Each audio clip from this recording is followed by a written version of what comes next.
Hey YouTube, I'm sitting here, I'm listening to this show, Unspoken, and I'm so bothered by it because it says that Christianity is a white person's religion. I'm sorry, I've been in the faith for so long to when I begin to read about certain stuff. I remember back in the days when we were told that pretty much Christianity was a black man's religion that was stolen from him. Now it's getting to the point where they're saying, no, it's a white man's religion that was forced on us. All these lies sometimes escalate over and over again. But I have a question to ask, because it bothers me so much sometimes listening to people talk, because sometimes I feel like my people have become so black that they don't forgot what's really going on. We became too black that we sit up there and we sometimes persecute innocent people to the point of no return. We too pro-black that we can't acknowledge that, okay, it is what it is. And I'm sitting up here and I'm watching a show where they're like, Jesus is white, Moses is white, all of this stuff is white, and that's black, and this and this and this, and all the colors and the rainbows and all that stuff like that. I got a question. When are we going to get to the Word of God? Because according to my understanding, the Word was God and God was the Word. So when are we going to get to the Word of God? Let's move past the image. Let's move past the, God is supposed to be pretty pink or dark yellow or dark black. Let's move past the BS of things and let's just get straight to the meat. What's the Word saying? And I'm not talking about the image. I'm talking about the Word of God, because we have so many different things that have been tainted over the years. They say, a white man used the Word of God to sit up there and teach us how to be good slaves. But that same Word of God was actually used to free you. Wade in the water. You understand what I'm saying? So the same words, I've been understood that we can use resources for either good or evil. We talk about the curse to wellness. The curse to wellness is one thing, and then the sickness is another. So when they start saying, we got the curse to wellness is disease. So they want to sicken you. So, okay, is it really a cure? No, they lying. It's a disease. They want you sicker. They don't care how they lie to you. And sometimes we have to wake up to this, because we're looking at images and we're caught up in the image. Okay, I'm telling you right now, we got people coming in the image of our family, but at the same time they're not acting like family. That's part of the reason why I did the last testament that I did. We have to separate ourselves from them. But guess what they're doing? We going through so much turmoil where you have to call a person and ask the person for a helping hand. You think you can help me with $20 or $30? I don't even deal with you, but I gotta call you now and ask you to help me with money financially because I'm in so much turmoil. And I really don't even like you. So we have to really actually get to the point where we start to really separate ourselves from these people, because they don't want to be separated from us. It's the reason why they're sticking around, because they're actually reaping harvests off of us. I can't tell you, I lived on 6th Street in Belgrade, Florida for a while, right? Couple of months or whatever the case may be.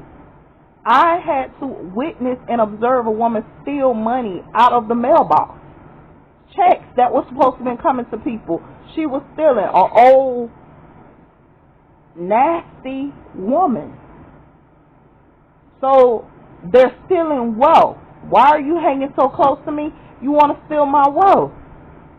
Guess what? The government was sending out checks the whole pandemic. But guess what? How many checks did you receive? And guess what? They have your phone tapped, so you're not going to never find out the truth. You're thinking you being denied for jobs, the jobs blowing up the phone. They got your phones tapped with none of the calls come through. None of the calls that the job's calling you to come through. If the job doesn't automatically offer you a job right then, it's never, you pretty much call it a wrap because you're not going to get hired. See, they don't talk about this stuff, but guess who did that? That's another black person enslaving me. We don't talk about black on black enslavement because you want someone to get the depiction that it's a white and black thing, and it's not. We have our own black people enslaving black people. We got our own black people keeping us in poverty. I don't get to see a white man. I see a nigger. I see a black person that's the same color as me doing nasty, negative stuff. I don't get to see a white person's face. I don't get to see an enemy of a different race. All I see is the same black, nasty, manipulative people hellbound. We sit back and we talk about Egypt. You sitting up there, you say, oh, well, there's a Bible that came from Egypt, and Egypt had exactly what was written in the Bible, and stuff like that. And that's all nice, you know. I understand, you know, I want to embrace my people and, you know, big ups to that. But at the same time, let me tell you what I get. Because the last time I checked, y'all say y'all ain't had no documents, no doctrines on our people ever having religion other than the religion of them actually speaking things into the existence themselves and growing powerful through certain different other faiths, and none of them was Christianity. You never sat up there and revealed the book of Christianity of the Egyptian culture. But all of a sudden, out the blue, now we got an Egyptian Bible that's supposed to be similar to the Holy Bible. When truth be told, back when I was a little kid, you couldn't even find documents or doctrine on our people. There was no documents on black people, period. We would look, we would research, we were scholars, we would look and research and could not find not one document on our own people. And now all of a sudden our people are advancing, and truth be told, but at the same time there's so much confusion and lies going on till it's starting to bother me. It's really starting to bother me because now I'm seeing black people steal white people music. But it was said that our people was stealing, music was stolen from our people, but why is this now becoming a reversal?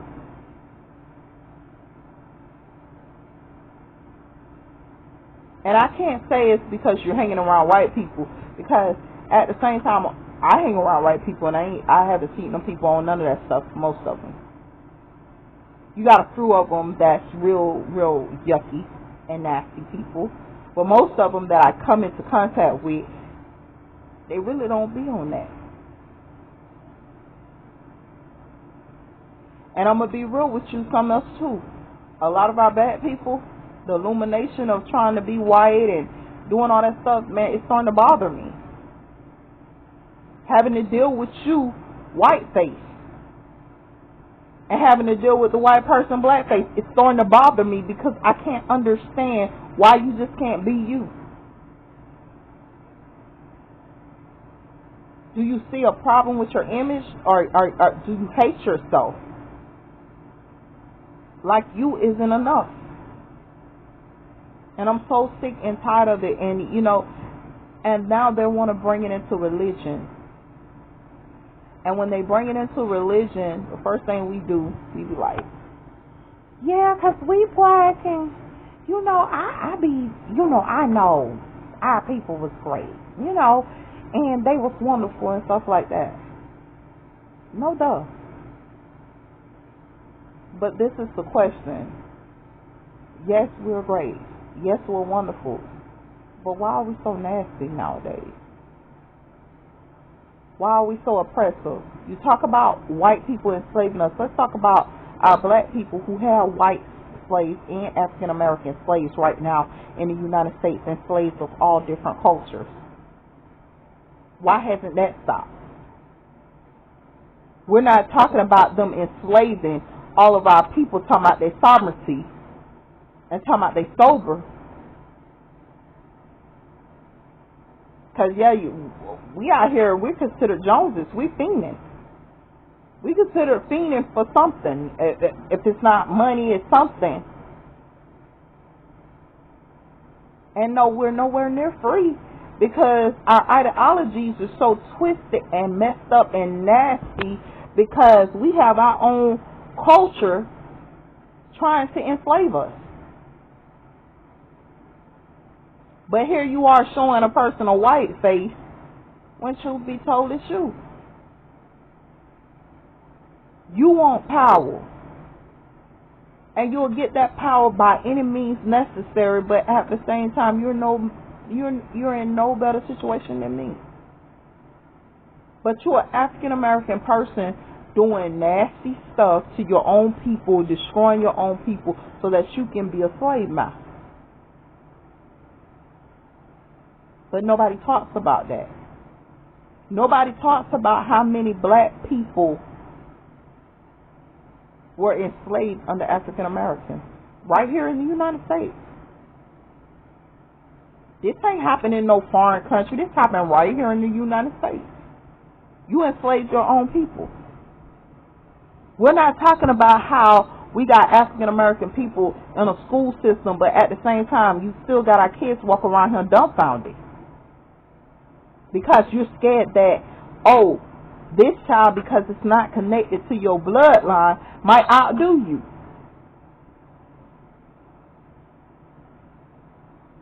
Now, we got a child that's African American that hasn't gone anywhere, and he's connected to your bloodline, and you scared that this child's going to outdo you and be better, or your family. So you destroyed that child's mental ability with your devices, your tricks, your tactics, your psychology to stay on top. And then when that child found Jesus and Jesus began to break chains, you're upset because now they're serving a Christian God, and you say, they're serving a white God. When truth be told, the last time I checked, Christianity didn't have a color code. See, the craziest thing about when you're building, I like to tell people this: I'm not Mason, I'm not free, so I'm not a Freemason, I'm not Mason, but I can build though. And when I say I can build, I can build. And the problem is, we have so much stuff going on under our people that's supposed to be freeing people, that it's ridiculous. Because now the ones that's supposed to be the freedom fighters are the enslavers. And you know what I'm saying? And what's happening is the ones that we're trying to free is trying to kill us off. We sitting up there like Jesus. You trying to free your people, and you sitting up there like Jesus, like, Lord, I'm about to be crucified. They know not what they do. And that's as honest as it gets. So now we don't even have freedom fighters. We don't have a freedom people that's supposed to be freeing the people. In religion, the religions have been taken over and dulled down and stuff like that. They keep screaming, we got religion coded. Only those that are knowledgeable and only those that God give this wisdom to will have it. Hold up, wait a minute. If the people are dumbfounded, that means that you're trying to keep them dumbfounded. They need a dumb religion, or they need somebody to actually talk to them in their language, which is dumbfounded, so that they can elevate.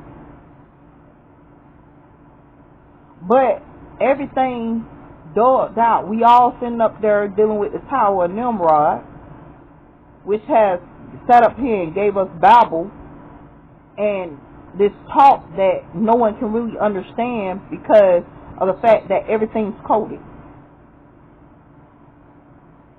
If I want you to understand, I have to put it in a language where you understand. I have to make it as clear as I can to you, because if you never hear me, or if it's coded, or it's in a parable, because even Jesus say, the parable is not meant for them. So I speak in parables, but everybody don't even understand. But hold up, wait a minute, Jesus, I'm walking with you, and I don't even understand the parable. His disciples constantly coming to him, hey, Jesus, what was you just not talking about? Man, I didn't get that. You were talking in code or riddle or something? What's going on? Break this down to me. Look, I don't know nothing about no vineyard. Look, we've been walking in desolation all this time. I ain't seen not one vineyard yet. And the vineyards we seen, you ain't even over them. What that mean?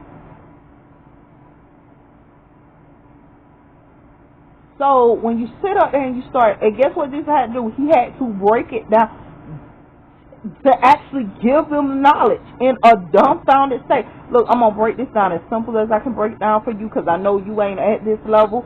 You ain't that smart. So I'm gonna come on your level and give it to you. But people aren't understanding. You sitting up here, you talking about all of this stuff, and all this stuff is nothing but confusion. And I'm feeling like it's nothing but Satan just sitting up there trying to trap God's people. And he's using any and everything. Because I'm gonna be real with you. A lot of the groups that was once in my community that was doing the saving, I'm starting to realize they slave owners. A lot of people that I respected in my community, like respected. Oh man, this is so and so. You know, it's hey man, this is Savior, man. What's up, dude? You know, type thing. Ain't really saving. Stop using color as a reason. Stop judging people because of their skin color. Stop worrying about all that mess and get down to what's really real. Is this word real or is it fake? I'm not going to worry about the color. I don't care. You can sit up there, you go in an all white church and they got white Jesus everywhere. The question is, what this word say? Is it real? Or is it a lie? And if it's a lie, then who told the lie? Who made it a lie? Like I said, I hope these words encourage you. This is my testimony of where I'm at. You know, instantly I'm just sitting up here and trying to understand all this madness that these people keep throwing, trying to bring confusion, bringing in demonic spirits, uncleanliness, and stuff like that to keep a person trapped. May God bless you guys. Stay up.